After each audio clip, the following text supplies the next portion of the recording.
Assalamu alaikum hurmattуу айымдар жана мырзалар жана биздин каналдын көрмөндөрү.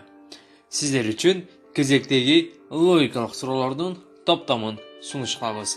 Биз менен болуңуздар, кызыктуу суроолор сиздер үчүн.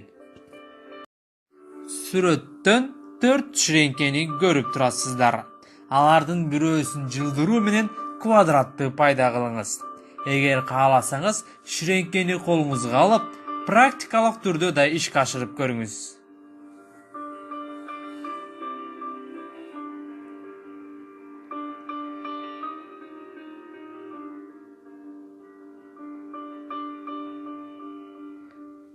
Жоопту укканга даярсыздарбы? Сиз ширеңкелердин жайгашканына маани беришиңиз керек. Эгер сиз үстүнкү ширеңкени бир аз жылдырып койсоңуз, кичинекей квадрат пайда болот. Эске салып кетсек, тапшырмада квадраттын көлөмү жөнүндө сөз болгон эмес. Жада калса, 2-класстын окуучусу дагы бул туура эмес чыгарылган көбөйтүүнү экенин билет. Сиз 2 ширеңкени жылдыруу менен бул көбөйтүүнү тууралаңыз.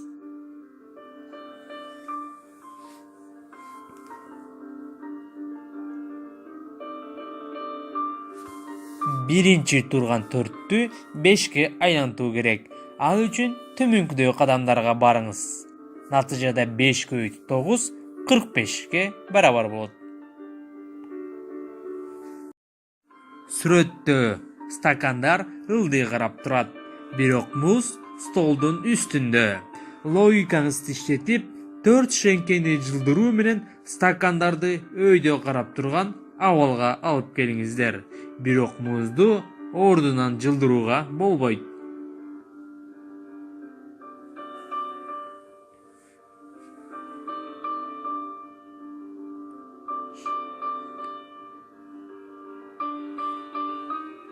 Төмөнкү кадамдарды аткаруу менен маселе чечилмек.